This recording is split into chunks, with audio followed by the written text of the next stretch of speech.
everybody. We were happy to hear that many of you have already checked out our sponsor, Flipped, and some of you have even decided to use the application in your courses with your students.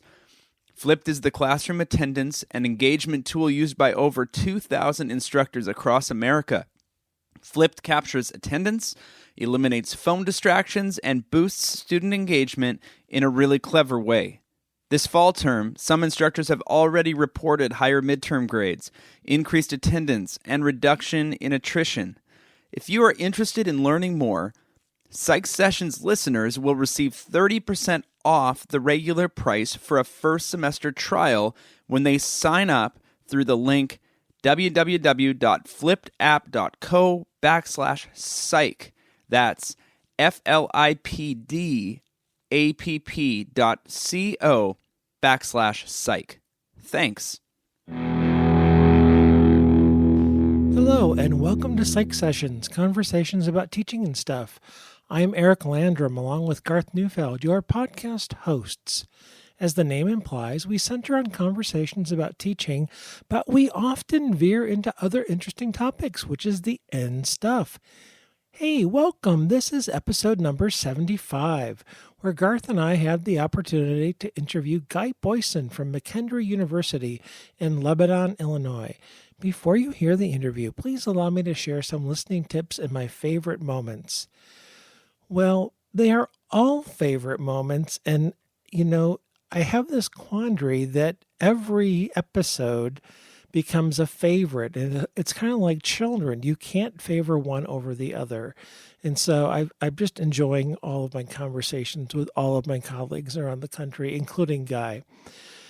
It was interesting to talk to him, of course. We found out that he wrote a book with Regan Gurung, having never met him in person. They actually met after the book was published, which I thought was interesting. We talked about Guy's origin story.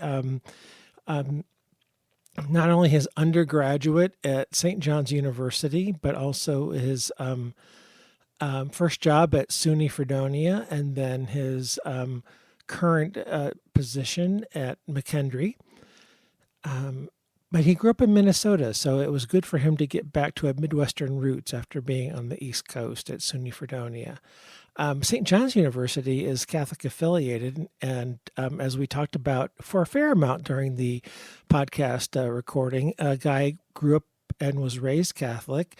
He was actually an altar boy, and then going to an undergraduate all-male Catholic affiliated university, he actually lived amongst priests. And so it was really an interesting experience that he described as a psychology major going to that university. And I'm going to let him tell some stories there that were really fun to hear. We talked a fair amount about, I don't know if I'd call it work ethic, but work practice, or some of the tips and tricks that Guy could share about how he's so productive, and particularly with his writing strategy. I'm not going to spoil that here. I want you to listen to the podcast. And about midway through, he really gets into. He has a very detailed and a very strategic method for planning studies and doing his writing of those studies. I think part of that comes out of an experience that he described in grad school, actually working on his first paper in grad school, and having that experience of writing that paper up and getting it rejected like we all do. But that actually was a very formative experience for him, and in sadly a very negative way. And we spent some time talking about that, and really well, from my perspective, not that it so much matters, it's his life, but I think it was more of a failure of mentoring and a failure to reframe it, because I think in some ways he made the best of it, that's for sure, but in some ways I think it really ended up scarring him and kind of I think ruined the joy, at least for some time, of doing the ability to do research. In fact, Guy talked about some research where self-imposed high expectations is the most stressful research item that people report, that faculty members report when they talk about higher ed and their jobs.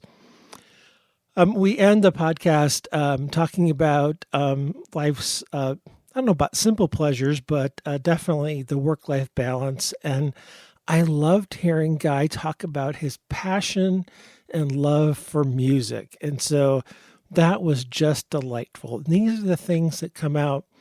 I guess if you spend enough time with people at a conference or you're working on a big project, you would get to know. But just the folks that you see once or twice a year, and maybe you have a hallway conversation, or maybe you're out to dinner with 8 people. And if you happen to talk and sit next to them at dinner, you might have a conversation. But the lovely thing about the podcast is that when you have a chance to sit for an hour, you get a chance to perhaps stumble upon these lovely treasures of a person's life that he was willing to share.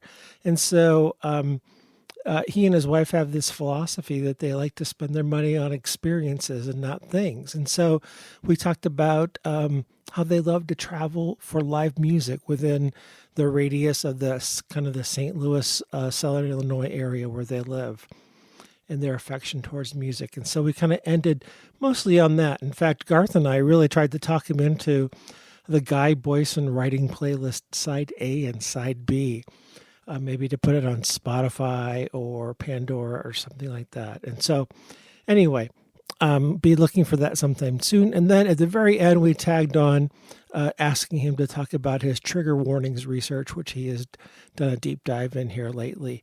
So again, as always, I hope you enjoyed this episode as much as I enjoyed talking with Guy. I am really bad about remembering when I met people for the first time. There's a couple of rare exceptions where it was in a big group or a certain event. I remember when I met Susan Nolan, for example. Regan and I try to figure out when we met each other.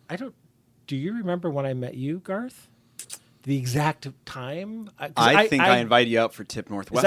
I think we didn't know each other before that. But did we meet in person that morning of Tip Northwest? I do think so. Wow. Yeah. That was bold on your part. That was a risk.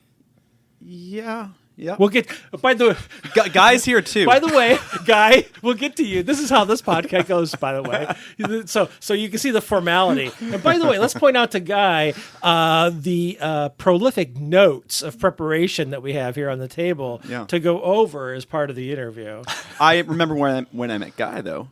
At when Snap. we lived together. Yeah, we lived together. You guys were roomies? We were roomies. Uh-huh. Where? When? How? Well, at Snap. Was in Green Bay, right? In Green Bay. I always get mixed up between Snap and the high school summit. But no, it was Snap. We were in a dorm room together, a suite. Yep. I don't think we shared a bathroom, but we were in the same. I think we together. all did.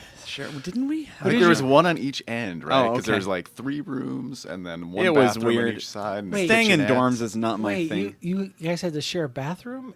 Oh, I was at Snap. I had my own bathroom. Oh, you did? Fancy. Yeah, but I had to leave early. So that's how you get Landrum to come to things. Is that you promise him his own bathroom. Hey, you can have. Hey, you don't want that guy sharing a bathroom with anybody else. Trust me. So you guys roomed together. That's the first time that you met. Yep. Yeah. What was that like? Well, I think we didn't even really talk much. I think we crossed paths in the morning. Like okay. we would see each other going by, and that was about it. And we weren't on the same working group either, so we didn't. And I think it was both of our introduction to this group of people that now we're doing work with. And so there was this, for me, there was some unsuredness. I didn't know a lot of people either. And so I think I was just trying to keep my head down and do the work and whatever. But yeah, I don't know how you felt about it was that. the same thing. I had done working groups under President Reagan doing the model teaching. And that was all, none of that was face-to-face. We did, and I mean, I joke with Aaron and Regan that we've never been in the same room together, and we wrote a book together. We did Google Hangouts and some phone calls, and that's it. And I don't think there's a picture of the 3 of us that exists. It's just never happened. That was, I think, the first time. I don't think we took one there, maybe. Okay. But that was the first time we had ever been in the same room together, was at that conference. All right, so let's explore this a bit. How do you decide to write a book with people that you've never met in person? It was a, I don't want to say a weeding out process, but a survival process. So that working group, we defined model teaching, and then it was kind of like, oh, this was interesting. Does anyone want to turn this into an article? So a few of us did that. and a bunch of people didn't. And then the three of us were basically, oh, this is a fun article to write. Do we want to try and turn this into a book proposal? And so people just kept dropping, and ended up being the three of us. All right. that did All right. That makes sense, because I thought maybe it was a, hey, does anybody out there in the whole world? Because I wanted to know how I got weeded out, but I wasn't in the initial pool. You started with the initial pool of people who had worked on the topic. Right. It's really cool that that those initiatives, the STP President's initiatives, can turn into these kinds of projects.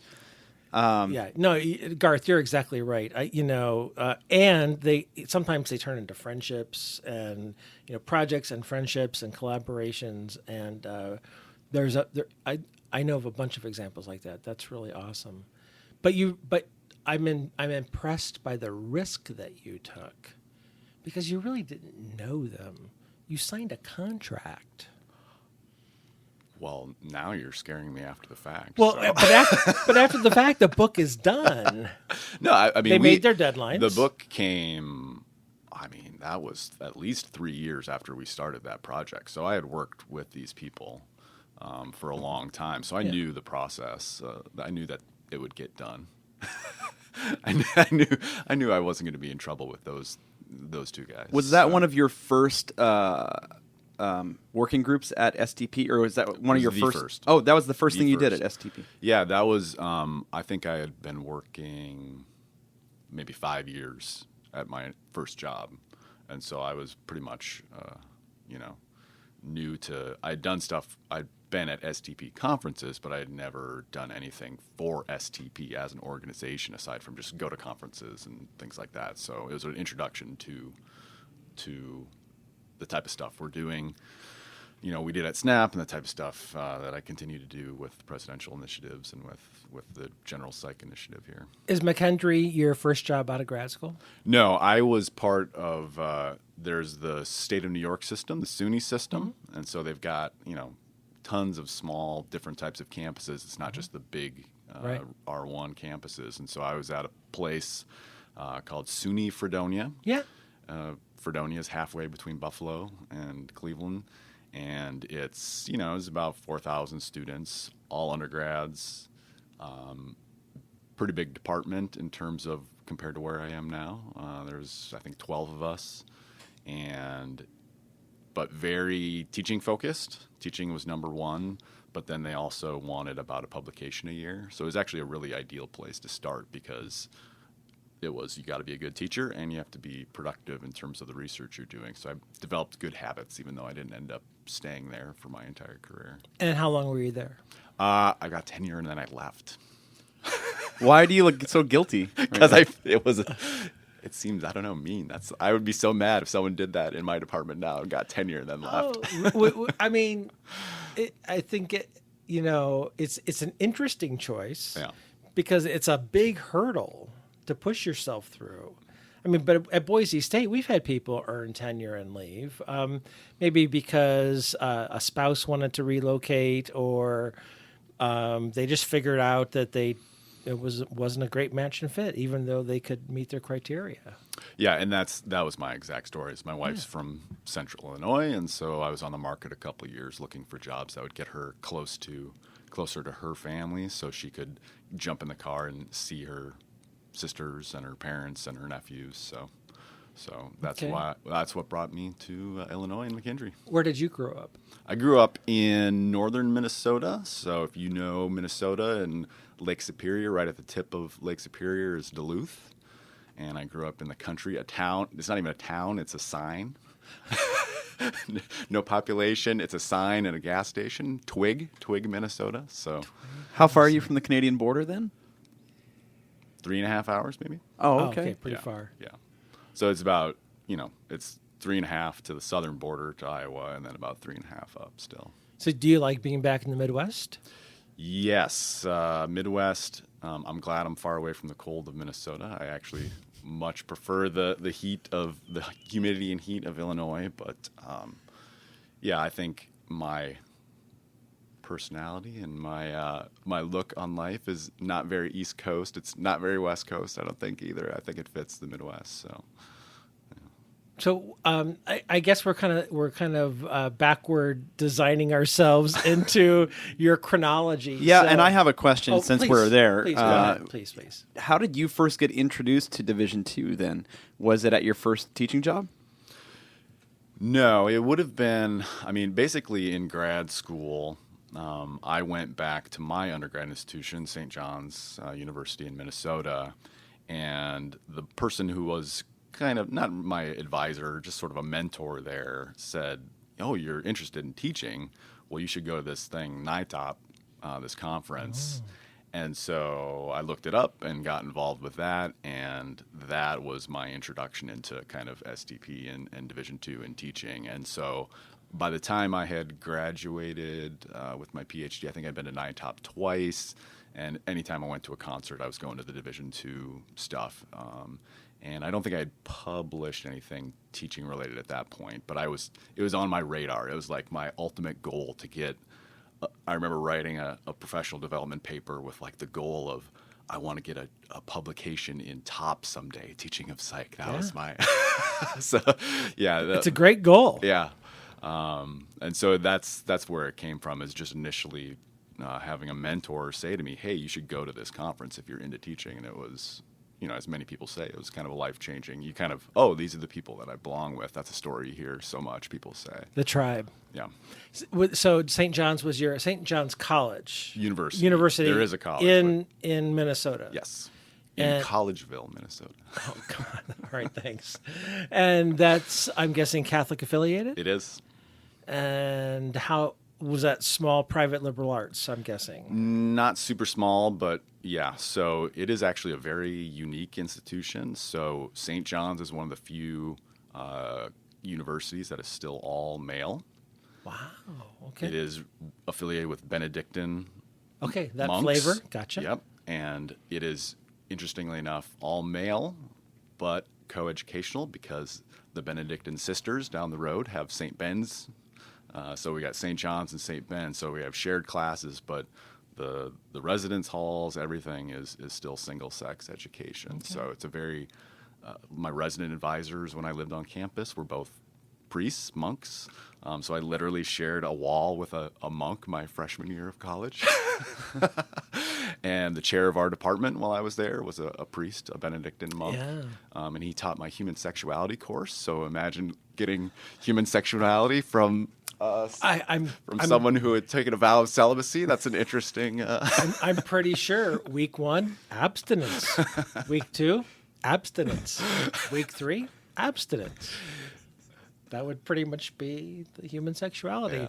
And this might be one of the edit points that we circle back to. Oh, I'm sure it's fine. Could they teach? The monks? Yeah. Yeah. Mm-hmm. Yeah. Some of them, it's like anything else. Some of them were really good and some of them were not so good. But the president of the university was a priest and monk. Right.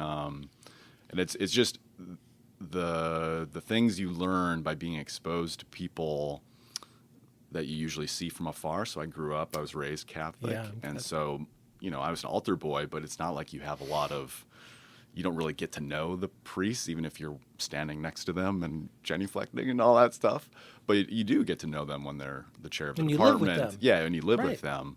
Right. And it's just such an eye-opening thing that they're just human beings and they have all the foibles of other people, and they swear, and some of them are liberal and some of them are conservative, and some of them are good teachers and some of them are not. So I did a program review once, and I'm going to forget and I don't know the right word.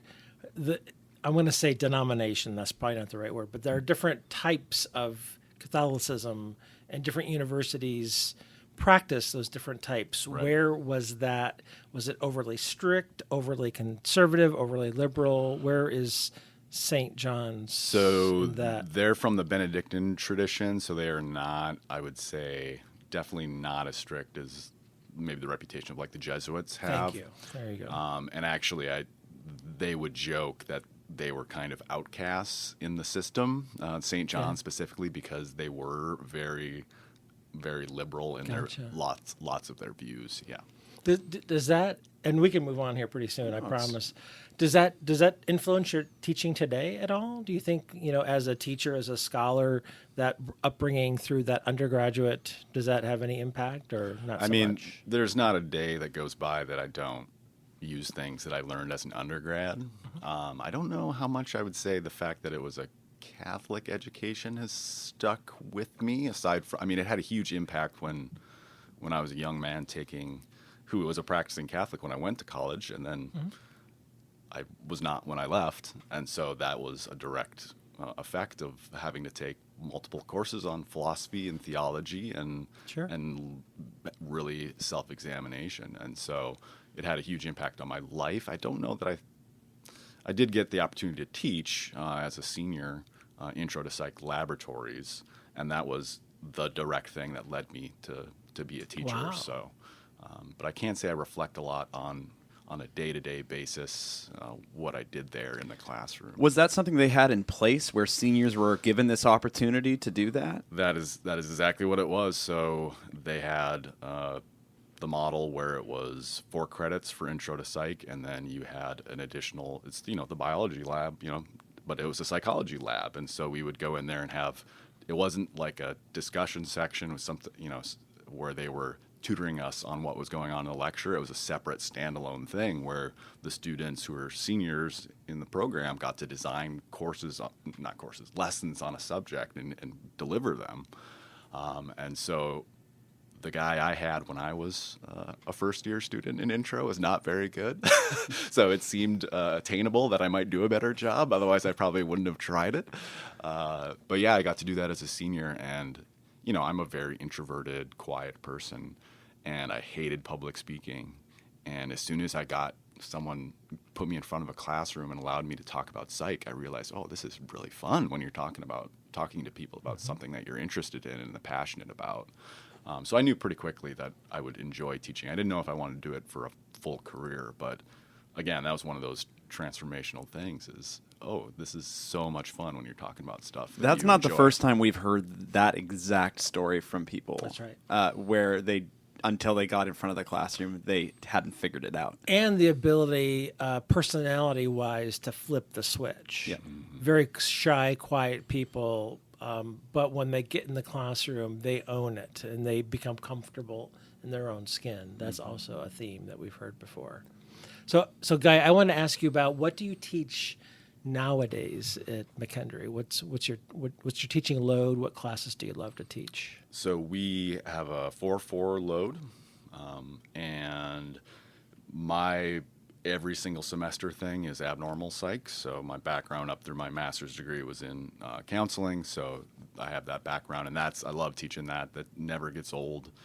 I always say it's the one class where you don't have to try and convince students or work to make it interesting. They come in wanting to learn it, and That's right. And it's just interesting on the face of it, that's really the only class that I find that to be true. And then I think social psych's like that too, by the way. Yeah, social. Yeah, but you're right about abnormal. Absolutely. I'm sorry I interrupted you. Well, No. and they might have more previous, or some misconceptions, certainly, but more previous knowledge about abnormal psychology than social psych. Yeah, you're right. You're right. So there's that every semester. That's actually a required course in our program, so it has to be there every semester. And then I do 2 courses in our 3-course research sequence. So we do stats, research methods, and then they do a senior thesis at McKendree. Every student who graduates with a psych degree does a small research project. And so I do the research methods and the thesis course. And so intro to psychology gets sprinkled in there, and then tests and measures get sprinkled in there. But we're a very small department, and so I don't have the luxury of swapping out a lot of courses. I teach kind of the required ones, and so not a lot of variety in what I get to teach. But like I said, it's fun. I could teach abnormal 4 sections of that every semester and never get. So I have at least 2 questions coming out of that answer. So the first one is, how I see you being now a prolific writer and contributor to the literature, whether it's in teaching of psychology, scholarship of teaching and learning of psychology, a book here, a book there, and so How the hell are you doing that on a 4-4 teaching load? There's this time of year called summer where where You're in DC right now. You're not writing a book right now. He's told me what he's about to tell you, and it makes a whole lot of sense. How he's very thoughtfully structured his life around writing. Yeah, I mean, so I intentionally do not teach in the summer. So a lot of people at McKendree and other people do this other places as well will teach overload. Mm-hmm. And so I've been very intentional about making sure that I have time to do the stuff I need to do. And so summer is when most of the work gets done. So that's when most writing happens. That's when all of the planning for my studies that I want to do, basically in the summer, I sit down and I say, okay, I've got to get some IRBs in and some thoughts about the studies I'm going to conduct. So I don't really plan studies during the school year. Sometimes there's that kind of lull before the first major exams or papers during the semester, and I can sneak in writing then. So you just have to carve out certain time periods for it. And the other thing is, like everyone else, I work a lot. So that's if you're doing a lot of work, then you carve out time for some of that work to be writing. And I can tell by your face that you. I'm gonna pull it. So okay, all right. Like everybody else, there's a bunch of people even in our circle who teach a 4-4 who don't publish as much as you do. Mm-hmm. I mean, so there's something extra special here about teaching a 4-4 load and collecting new empirical data and publishing it in journals. You know, teaching of psychology has a typical rejection rate around 80-85%. Your work's appearing in those. Publishing a book is a hard thing to get done. Is there a question? No, there's not a question, but sorry, you're a captive audience in a room right now, and I just want you to take in that that's pretty awesome what you're doing right now in this point in your career. Here's my question, okay, smarty pants. Here's my question. And it was the second one I was thinking about. When's the Abnormal Psych textbook coming out? I actually don't really have. That's in my career goals. That's not one of them. Why not? You love the content. I do love the content. I think that is you become it. Like, to do that well, it becomes your life. Like, that is David Myers's life, is editing and curating those things. And it's just such a thousands and thousands of references. And then I don't even think it would be fun to do. It just doesn't seem like it would be fun. It's too much. You don't think taking a deep dive into all those chapter topics, do you know the kind of Dave Matthews Band tickets that a successful abnormal psychology chapter author could buy? They would be good tickets, I am sure. And that's the other part of it is you have to be, realistic too. It's so hard to become that textbook. I think it's easier to become that textbook in abnormal than it is in intro. Just to be fair. Yeah. So I am fascinated by the way that you have structured things and the way that you have, and now I hear that you have career goals, and that you probably won't share them all with us right now, but that you've been, how long have you, maybe you will. Eric really wants to hear them, apparently. Hey, wait. There's been some side talk. There's been some side chatter. No. But my question is, did you at some point figure out that you needed to get what you wanted to get done, that you really needed to structure things in particular ways? Or is this always how Guy has been? I mean, I'm signaling it's the second one. It's my guess. Oh, I mean, it's all happenstance. Like, there's not really a strategy. Things have just sort of happened. And I'll circle back to Fredonia. So when I left grad school, I knew I could teach. I was pretty good at it. Not an award-winning teacher or anything like that. Did you tell us where you went to grad school? I went to Iowa State University. Iowa State. Okay, yeah. There we go. Thank you. And I knew, I mean, to put it simply, I knew that I would be able to go someplace and not get fired because I was a bad teacher. Now, in grad school, the first paper I ever tried to publish that was really kind of my own. I wasn't just adding on something that my advisor had done. It got rejected everywhere. It was just a terrible experience. It eventually got published, but it was just, I mean, one of the worst. Actually, it was a bad place to start, right? Because that was one of the worst getting something published experiences I've ever had, and it was my first one. So basically, that was the experience that said to me, I don't want to go somewhere where whether people like my research dictates if I have a career or not. So with that kind of early formative experience, I go to this job where I know I have to publish one article every year to get tenure. And so basically, I was freaking out, how am I going to keep this up every single year? And I ended up, I don't know if you would say adjusting too far, and had the model of where you got one, you're collecting data, one you're writing, one's submitted somewhere. Right. And I've just kept doing that ever since because I was so afraid of not being able to do that in my first job. Yeah. So it's just become, it's a habit. It's something, that I started doing. So, but to say that I don't know that I said career goals just as a way to answer that question. I know there's not a list that I have laminated somewhere that I'm checking off one by one. I see. I know what this is. You were poorly mentored at Fredonia.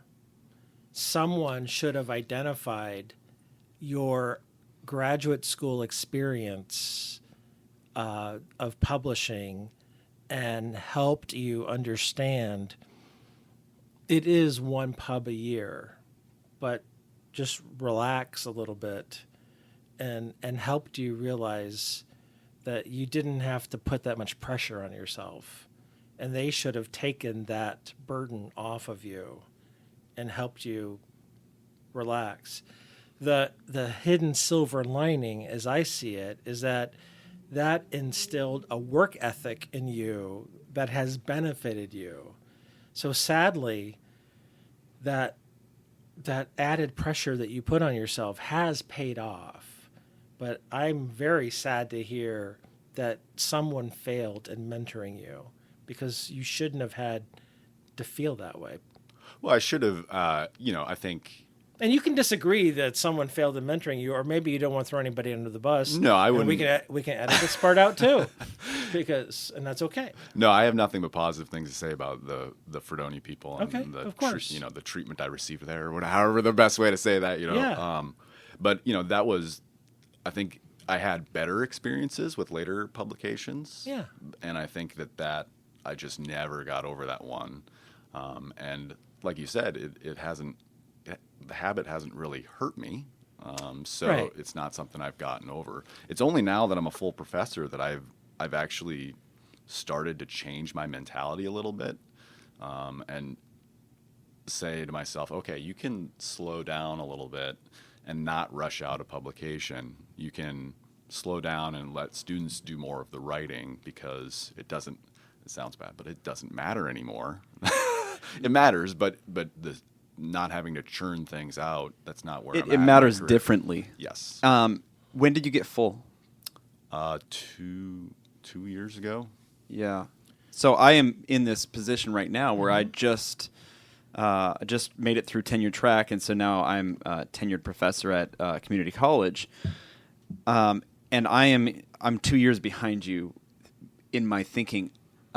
It's been crazy up to this point. In order to get that job, in order to get that tenure track position, I started doing all these things on the side that I thought would hopefully get my CV to the top of a pile, and it did. And now I'm to this point where I'm looking at everything, all these things that are going on that I've said yes to, and taking stock.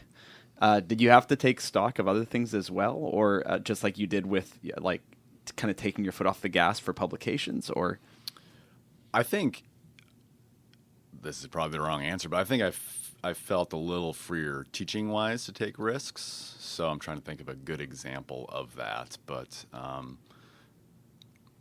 no, I actually resonate with that because I have been under the microscope of my committee for the entire tenure track process. trying things out. I mean, I'm exhausted from trying new things out and reflecting on them. I just need a little break right now. And so I'm kind of imagining what does this school year look like without being under the microscope? It's an interesting thing to consider. Yeah. Yeah. Yeah, and you go from where a committee is literally looking at your dossier every, once a year. You have to kind of prove that you're worthy of being rehired for the next year, and we have a periodic review every 5 years. Course. And so I think a good example might be teaching evaluations. It's my heart still flutters a little bit when I open them up, of course, because that's the way it is. But if I have a blip where one course just didn't work, you don't really have to worry about that as much anymore, because it's a blip on the very long path of the career once you have tenure and once you have the full professor. So I'm gonna say this once, and then we can move along to another topic. These aren't the droids you're looking for, right? There's been a failure of mentoring for both of you. You shouldn't feel under the microscope. That's not a partnership that someone is mentoring you through that you feel pressure. That first experience, maybe it was Iowa State, maybe it's a misattribution on my part, but someone along the way should have said, this publishing thing is all gamesmanship. If we don't get it into this journal, we'll go to another journal. It's all a game. It's not about you as a person. This is about, there's a 98% rejection rate, and we'll just go to somewhere else that's a 97% rejection rate. Someone should have been monitoring you somewhere and helping you realize that. And when you were dejected, should have noticed it and said, Guy, it's okay, man. We're just going to spin it out. We're going to take the best parts of this reviewer. We're going to review this other stuff because it's crap, and we're going to spin it back out, and this is the game we all play. And someone didn't do that for you. And you turned out great anyway, in spite of it. And you got tenure anyway, in spite of being under the microscope. It should have been a partnership. Do you think it's just personality, though? Yeah. Personality I'm this way. I would have been this way even if I had a great mentor, because this is who I am. I think you would have been this way, but I think it could have been less painful. That's the thing that troubles me. I think you would have been this successful, or maybe a smidge more, but it troubles me that the leadership could have been better. That's what really bothers me. No, it makes me think about my whole life, and I'm pretty far on the, if you're on the nature-nurture spectrum, I'm pretty far on the, I think there's a lot in our genes, and as I get old and I find myself saying things and doing, having gestures that my parents did that I haven't seen them do in 20 years. Absolutely. And I'm like, this is the face my mom makes when she says something like this. No one, it's just emerging from me as I age. Sure. And so I think back, this is how I felt about my football career when I played football. This is how I felt about all kinds of things throughout my life. And so I think it really is. Yeah. There may have been a failure of mentorship, if I'm not going to say that, but I think a lot of it is just who you are. Okay. Fair enough. Yeah. I mean, I would agree. I'm thinking about my experience, and because I appreciate, and I would have been nice to have that mentor person make it a little less painful to see this new faculty member in some sort of struggle. But I think, and what I'm saying is that I think some of it is personality. The suffering is almost self. Right. Yeah. I understand that. But I became department chair on July 1, and we have 2 assistant professors right now, and I wanted to make sure. So I met with them, and I said, let's look at where you are in your tenure track. Let's look at your annual evaluations. Let's look at your progress towards tenure. Let's make sure you're on a plan to be successful. I am absolutely positively on your side. I am not an adversary. I am your advocate. And I wanted to make absolutely sure. And that's what I think the partnership should be. I don't think it should be feeling under a microscope, but anyway.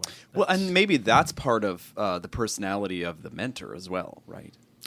Oh, absolutely. I'm not ascribing blame to either one of you. I'm assigning failure of either personality or performance to the mentor that was supposed to be providing a good service to each of you at those points in your careers. So it's one survey, done of faculty, but I really like the statistic is faculty think that they have pretty stressful jobs, but you know what the number one most stressful thing according to faculty is? Their self-imposed high expectations. Yeah, I believe That's the thing they find. And if I think about what am I stressed about? Well, I'm stressed about things that I force myself that I choose to do. So, higher education and being a professor can be a cruel career, but it's self-imposed. Like you choose to do this. It is self-imposed. Yeah, I'm going to do a yes and. Yes and in higher ed, we eat our young. We don't treat ourselves very well. We chew people up and spit them out sometimes. A lot of young academics, or new academics, I should say, are leaving higher ed and getting jobs with their PhDs and going elsewhere. So say more about that. What do you mean that we are chewing them up and spitting them out? You think is it a work amount of expectation, pressure? Well, we'll give them a 4.4 teaching load, and we'll expect them to have 2 publications a year, and we'll underpay them. And we'll say, well, but look, you've got a great office with a view.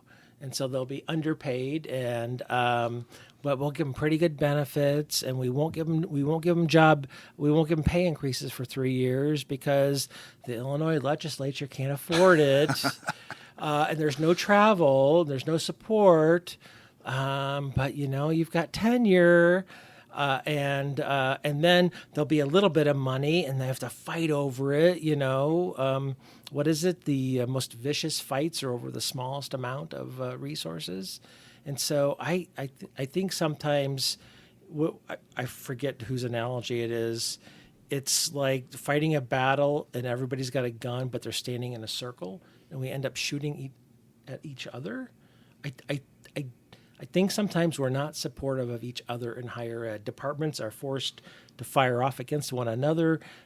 Deans and department chairs have to compete for resources. And so it's a zero-sum game. And so that's what I mean by we eat our own sometimes. I don't know if you've ever come across the blog The Professor is In. Karen Kelsky, but she writes for the Chronicle of Education and wrote a book. But I don't agree with everything that she says, but I think one of her interesting points is academics, we kind of do this to ourselves in some ways because we hold our disciplines in such high regard. We don't want to cheapen it with money or things like that. So we do a lot of stupid stuff like not fighting for better pay, not negotiating for better things.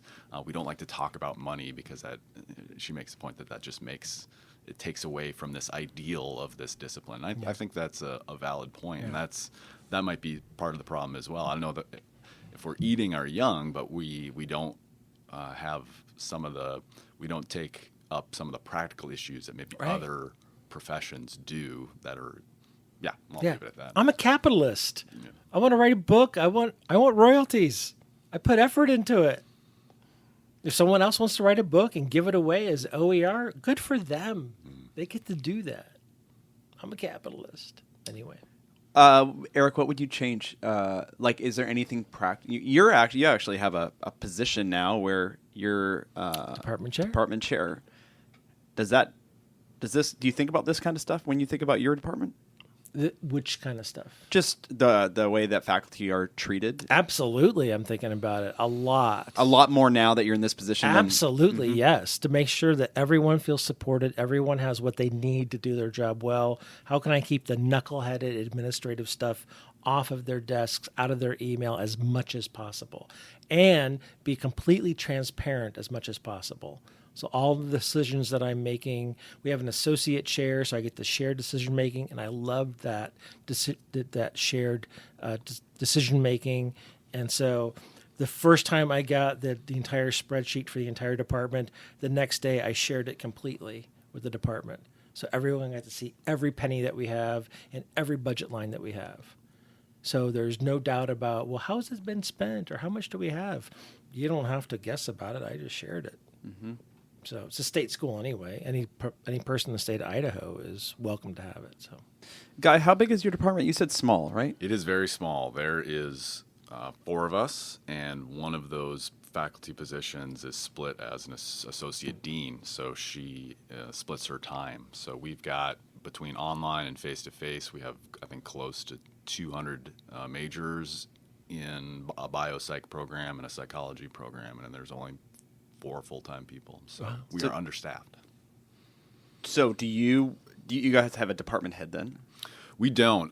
So McKendree is small enough where there's actually a division of social sciences, and there's a chair there. But it's very unstructured in terms of we're equal. There is no head of psychology. We have to kind of battle it out, and because the social sciences include sociology and history, and us in political science. Our chair is a sociologist. He's not telling us what to do, yeah, right? So it really is. That can be an advantage, but sometimes you want a chair there to tell you what to do. So that's how it ends up. Or to advocate on your behalf. Sure. Yeah. For more funding or class space. Or something. Was that strange when you first came there, not to have a department? It is strange, and it still is strange. I think there are times when it's. Small liberal arts colleges are great, but if I miss something, it would be having a cognitive psychologist down the hall, a social psychologist down the hall, another cognitive psychologist. It's having a department where you have the whole breadth of psychology represented. We all kind of have to wear every hat, especially with advising students and teaching stuff. So. There's not many disadvantages to being at a small place, but that is definitely one of them. So I want to flip back, and then I'm going to flip forward. And so we kind of started to touch on this a little bit. We often asked our guests about origin stories. We've kind of done a little bit of this. When you were a kid growing up, high school psychology or not, what you did in high school, and then parents. Was it a question of going to college or not, or was it always what college will you go to? If you don't mind sharing a little bit of that not at backstory. All. So my family, I sometimes kind of frame myself as a half first generation college student, but not really. My dad has a master's degree, but my mother was a stay-at-home mom with a high school degree. Mm-hmm. And so all of my siblings, though, and I'm the youngest of 4, went to at least some college. So by the time it got to me, it was pretty much assumed that I would go to school, and I wanted to do that anyway. So there was that expectation. Of the 4 siblings, if you don't mind, what are the ages? So there's a joke in my family that none of us know how old we are. So,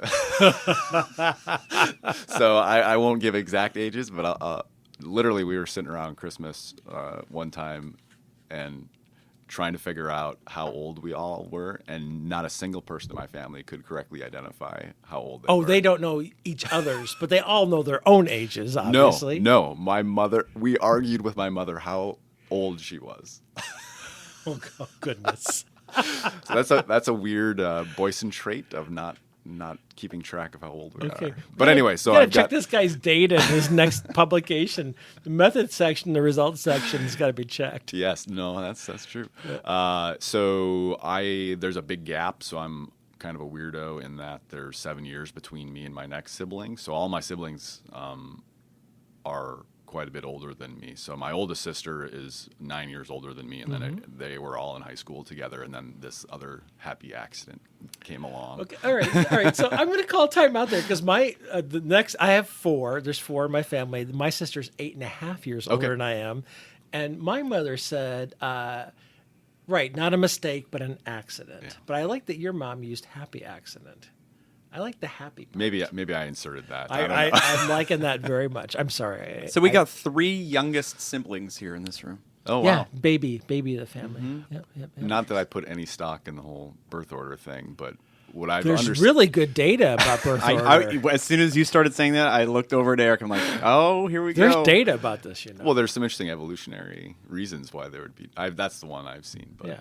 But if there's a big enough gap, you're A supposed to second start family over. develops. That's right. Yeah, you're supposed to start over. As So a it's your firstborn. so you and I are almost like only children. Yeah. A second family develops after more than 5 years. Did you ask that question about space between siblings because you had a theory that maybe, or you were No, I thinking? was just curious. Oh, okay. Yeah. No, I didn't. No, I'm sorry. I didn't have a theory. Wow. Sorry. I'm just a curious interviewer.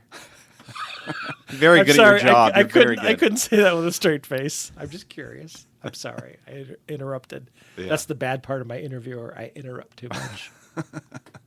So basically there was the assumption that I would go on to college, and I think something people are often surprised is I chose my college basically because I wanted to play football there.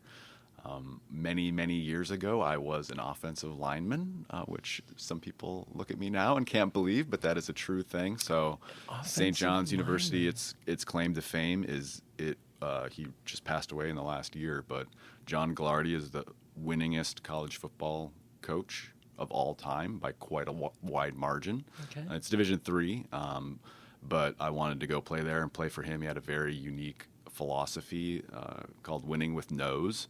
So we never practiced in full pads. There was no tackling during practice, no whistles, no tackling sleds, no calisthenics, no stretching, nothing. And they've won the national championship multiple times. They're always the conference championship. So it fit very well with kind of my philosophy. I never really bought into kind of the macho football, that part of it. Did you play all 4 years? I didn't play. I practiced quite a bit. Wait, so okay. And I did it for 2 years. I had some injuries, but the biggest thing was the guy who was in my position was 310 pounds, and at that point I was probably only about 220 or 225, and I just said, there's no way I'm ever going to replace this guy who has 100 pounds on me for this position, and it stopped being fun. And so that's... You were 225 pounds? I actually, at my heaviest, was 250. So I lifted some weights and I ate some Quickly, pizza. Google Guy Boysen right now. Right now, you're Yeah. more like wide receiver No, frame. I would have never guessed. Offensive ever. line, I would have So, never guessed. was that muscle mass? Was it... I was a little chubby, but I also lifted a lot of weights. So Okay. So that was the pressure I put on myself back then was about performance in football, not necessarily performance in publications. Did you play football in high school? I did. I was pretty good in high school. Same position? Same position, yeah, offensive line. Okay. So I only applied to 2 colleges, both because I thought I might want to play on their football team. And academics, I mean, I did fine in high school. I wasn't very high in my class and got decent grades. Certainly wasn't a poor student, but really, like, I was the typical, I'm here to play football and because I want to get a job and make money afterward. And then, so it was after football, and once I started really getting into my psych courses, that's when, like, I totally changed who I am as a person because of college, because it became a new focus in my life, and I became passionate about different things, and it changed, my philosophy in the world. So college had a huge, like, I physically and psychologically and personally am a different person than I was when I went in. Which is what it's supposed to be. Yeah. So did you go to St. John's declaring a major as psychology? St. John's does something that I love. I don't know if you all will agree, and I don't know that it's still the case, but they did not let you declare a major your first year. Cool. So I went there undeclared like every other student. I had an idea that it would be psychology, but I also thought, maybe history or maybe sociology. Mm-hmm. But, I mean, I knew literally my first class on my first day of college was psychology, and I knew within the first week probably that, this is something I'm going to be getting into pretty heavily. Had you had it in high school? No. Okay. No. Wow. It was offered, but I never taken it. So first class, first week. First day. Do you remember what you thought it was going to be? I think the only conceptualization, I kind of thought I wanted to be a counselor or a therapist, and that's kind of what I thought it was. Okay. And I don't think I had any idea. So when we started talking about, nature and nurture, like twin studies, that was the first thing I remember being like, no, it's the second thing. The first thing I remember is correlation is not causation. That was probably day 2 of the class, right? That's probably Wednesday of my first week. And we start talking about, the correlation, there's a correlation between shark attacks and temperature. And it just blew my mind because no one had, I didn't learn that in high school. No one had ever said anything like that to me. But then twin studies soon after that in the, the bio chapter, just no one in everyday life tells you that you're who you are because you got some genes. Everything is always a you are because of the household you grew up in and how your parents treated you, and I was no different. So just this idea that could be true, and then all the ways that we're irrational. Right. That was the other big one. There's this unconscious driving our behavior, and so. But those were the hooks for you that hooked you into the discipline, into the major. Yeah. So it was content. It wasn't the teacher. It wasn't the textbook. I liked my teacher. He definitely was the old school chalk talk every day, all day. Mm-hmm. We never did a pair share. We never did anything. Not one thing. It was chalk talk the whole time. Multiple choice exams? I believe in Intro to Psych, he gave us an option, which is interesting. If I recall correctly, he said, we can either do these in big chunks, like a midterm and a final, or I can just break them up and give you individual quizzes. And so I think we voted and we did quizzes. So it was like true-false quizzes every other week or something like that. Yeah. Okay. But it was, he was interesting, and I enjoyed taking classes with him. Marty Andrews, he's retired long ago. But it really was. It was the content. I think they could have. I'm not insulting Marty. He was a fascinating guy, but they could have had to push play on a tape recorder, and I probably would have loved psychology just as much. I think that's a tribute to the content. Yeah. Yeah. Yeah, absolutely. So I don't know how we're doing on time. It's been a long weekend. I do want to flip forward and kind of recap a conversation we've had this weekend. There is an important part of work-life balance. And so I stumbled into something that's a really interesting part of your life. You do find time for a life balance. And I was asking you about, do you play an instrument? Do you do woodworking? What do you do outside of academia? And you enjoy music. I do enjoy music. Do you want to talk a little bit about... and I mentioned it in passing earlier. Yeah, the Dave Matthews reference. There was a shot across the bow earlier. Tell our listeners a little bit about how you enjoy listening to live music. So that is, the research says you should have spend your money on experiences, not things, right? And so what I spend probably too much of my money on is the experience of going to see live music. And it sounds like there are people who do it more than I do, but the people who don't do it are always kind of shocked. And I gave the example of just, 2 weeks ago or something like that. My wife and we went and saw the Dave Matthews Band twice in Indianapolis, and then the next week twice in Alpine Valley, Wisconsin. And then that was Friday and Saturday. And then that Sunday we went and saw the Head and the Heart in St. Louis. And then the next weekend, we saw the Avett Brothers Friday and Saturday. And so that's a pretty punishing schedule. But when there's good people to see, that's what we do. That's what we spend our time doing. And it's if they're not, you have to go do it, right? So one of the few things I regret in my life is not seeing the White Stripes at First Ave in Minneapolis when I could have. I regret not seeing the Beastie Boys, and you never know when a band's going to break up or someone's going to pass away, So it's the only time you could ever see it. So if I could have seen Led Zeppelin or Miles Davis or something and not done it, I would still be regretting it today. So, but it's something that's fun, and it's worth the investment. Of ticket prices seem like they're getting more expensive, but I think it's worth they the probably investment. are. And so most importantly, were you a Zeppelin fan? I am a big Led Zeppelin fan. Have you heard Greta Van Fleet yet? Yes. Oh, so what's your take? So music to me, music that I like, is basically the first step is to listen to it and decide whether I like the singer. And if I don't like the singer, I kind of can't do it. And I appreciate what they're doing, but the singer just kind of grates on me. And so it's just sort of a deal breaker. Okay. Yeah. Well, for everybody else, go check out Greta Van Fleet. I'm not saying that I think they're the best band in the world, but I think it's remarkable for those who miss Led Zeppelin. Yeah. It's like, you wouldn't agree with me, but it's like listening to new material from Led Zeppelin.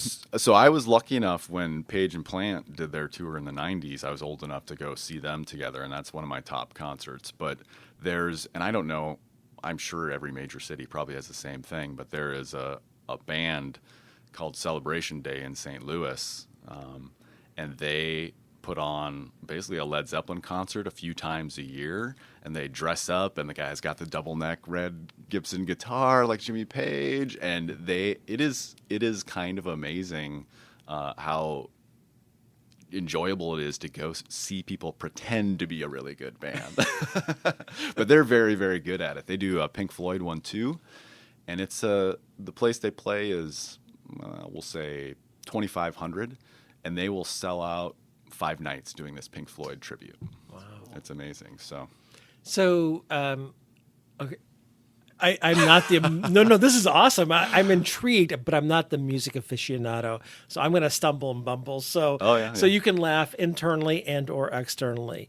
So, when your favorites, do you do the CDs? Do you do a Pandora? Do you do a Spotify list in addition to the live, or is it live and nothing else? Oh no, it's. I mean, this has actually been a very weird weekend in that I've listened to probably a couple hours over the last 3 days when we've been working. I've only listened to music for like 2 hours, probably the whole time. If I'm working, if I'm awake and I'm not teaching class and I'm not in a meeting, there is music playing. That just all day, every day. That is just how I live my life. Mm-hmm. And then I'm in a period of transition with music format right now.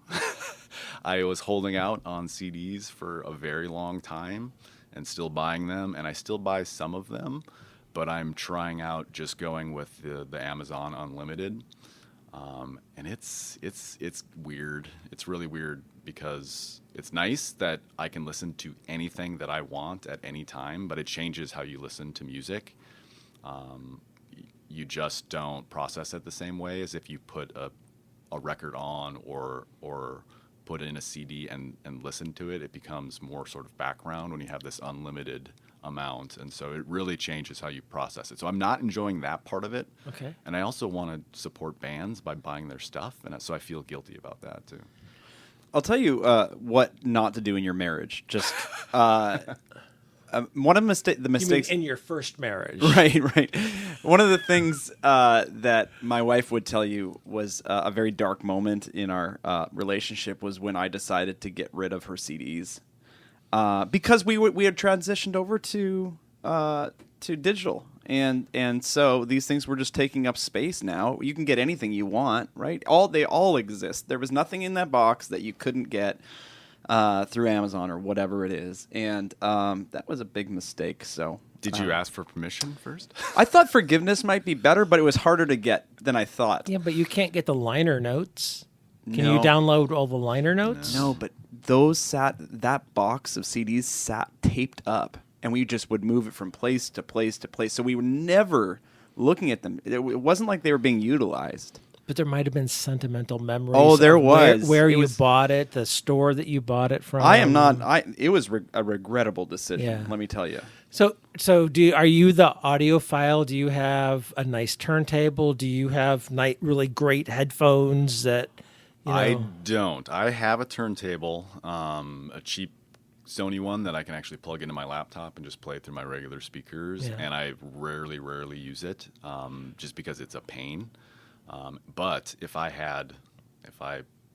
won the lottery or whatever and was buying a luxury item, that would probably be my first luxury turntable item. Is just a really high-end system with all the bells and whistles. But it's such an investment to figure out what you need and then to buy it and then to take care of it.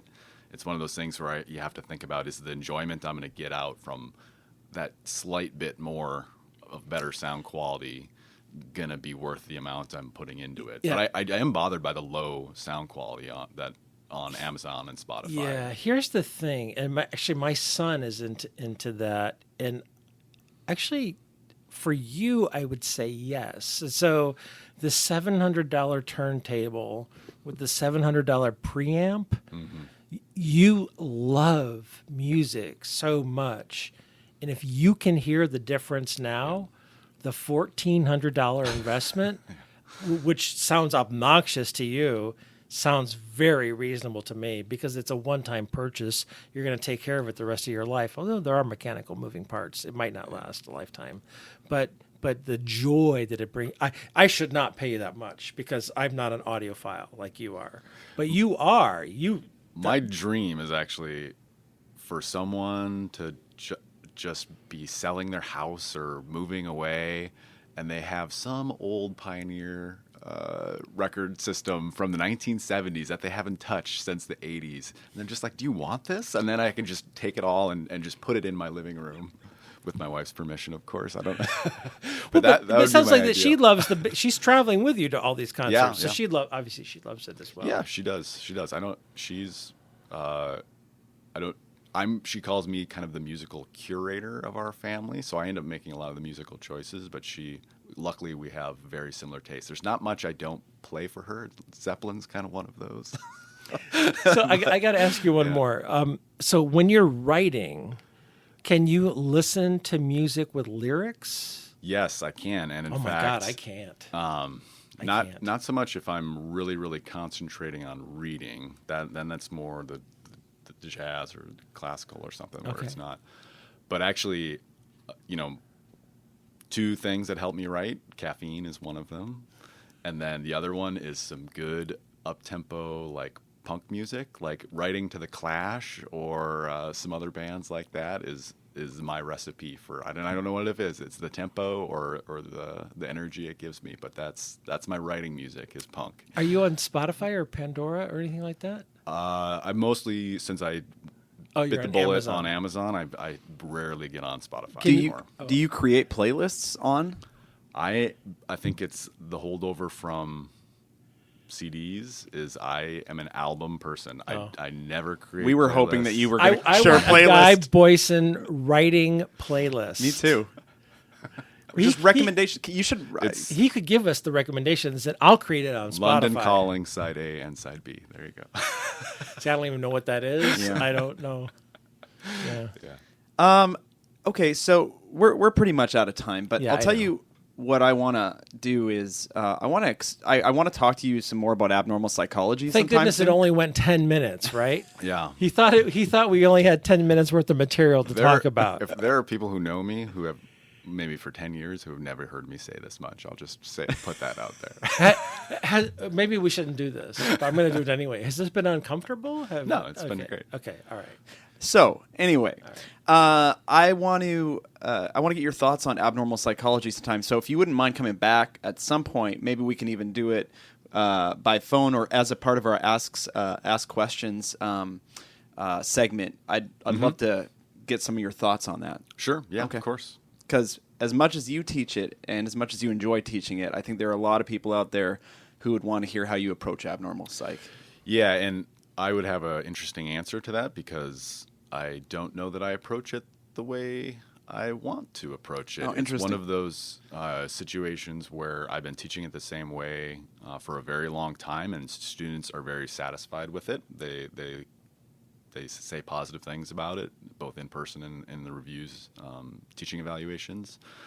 But it's not set up. If I was redesigning it, knowing what I know about pedagogy right now, I would do it differently. So it's kind of like, do I totally throw everything out because I know it could be done a little bit differently and a little bit better and risk tanking student satisfaction with it and all the work that would be, or do I just kind of keep plugging away? So it's kind of I've had a dilemma with that course for quite a while. So I would have strengths and weaknesses I would definitely have to say about it. Just a couple last things. When you were at Iowa State, you were in the counseling program?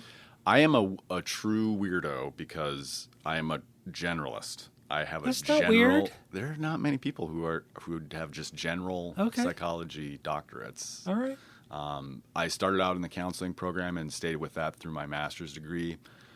Realized that I wasn't good at it and I didn't like it very much. Okay. But I was in the doctoral program. I was 2 years away from graduating, and so they allowed me to not have a specialty. Basically, I did a general. I passed my qualifying exams in counseling, everything, right? Okay. But I didn't do the internship where you go counsel for a year. So you would have interacted with Laredo Prado? Yeah, of course, yes. Okay, awesome. Yeah, he and I published together. We did. You did. We published. Oh, together. you did. Yeah. Oh, awesome. He was not there when I was there, and I. Oh. He came after me. Okay. That sounded bad. He came after me. that did. I hope he'll enjoy it. I hope he listens someday. And it was just one of those things where I think it was maybe a message on the psych teacher listserv. Is that the thing that we were like part of? Is that? Well, he reached trigger out warnings? to me about trigger warnings. Yeah. Yeah, absolutely. So yeah, do we have a couple minutes? No? Can you give us 90 seconds on your trigger warning? Because you've got 2 or 3 publications now. Yeah, for that we have time. Trigger warnings. Can you give us the 90-second summary on trigger warnings and The what you found? 90-second summary is that if you are looking at the effect of trigger warnings on students who do not, just the general population of students, it doesn't seem to be doing what people think it should be doing in terms of making them less stress and making them learn better. That doesn't necessarily mean that if a student has a disability that they're not necessary for that student. Okay. But in terms of saying it has a generalized effect to your everyday psych courses, it's not really doing much. It's actually the most recent thing that I've shown and that some other people have shown is that it actually kind of hurts your mood. Like if you get a warning, you kind of don't feel very good. Not in a way that's going to be a lasting effect, but right. It may be effective for people who have disabilities and have symptoms of mental disorders that are triggered by specific things, but that is an empirical question that has not been documented yet. Okay. So. Well, Guy, it has been a pleasure. Thanks for sitting down with us. Much. It's been nice working with you this weekend. Likewise. And any last words, Eric? No, I really appreciate you taking the time to do this and being a good sport about agreeing to do it. And then I do fall into lecture mode from time to time. So you've been really kind to sit here so politely. Yeah, I'll invite you on my Dave Matthews Band podcast. Well, actually, what I would really, seriously, it would be fun to go to a concert with you because you could teach me how to appreciate music in a way that I don't. Oh, there's no talking at concerts, so you'd... Well, there could be a debriefing afterwards. Okay. What did that mean? When that guy brought that thing out for that guy, what was that happening? And why did they switch guitars at that point in that concert? Why, wasn't the first guitar good enough? You know, if we could just go to Dave's house in Seattle if you want. We Yeah, go. that's right. Yeah, we have friends who see him in the grocery store. Really? Oh, I know. Yeah, all these years I never met him, but maybe someday we'll cross paths in the grocery store or something. Maybe someday. I met one of my favorite rock stars. I'll tell you about it. I'll tell you about it off air. Awesome. You've got you've you talked about the people that you would the people that you feared that you could have never heard. Yeah. Give a concert. Are there people in psychology that, oh my God, I've got to hear them give a talk? I know you're trying to close this out. I apologize. It's such a good question. I'll let it go. Oh my God, I've got to make sure I hear Diane Halpern. Or I've got to make sure. I'll give you, I don't know that I have one of those, but I'll give you an example of the exact same thing. My psychological hero, one of them was Dan Wegner. And I saw him his last year when he was at APS. And if I wouldn't have gone to that right. one talk, that would have been my last chance. Yeah. So there are not many. Yeah, there's not as many people I think that that are as high as him. I don't know. I feel like I say I love psych, and then I can't come up with an example of Well, this. But yeah, I didn't give you much warning. yeah, Maybe if they sing karaoke, you'd be more likely. could to- be.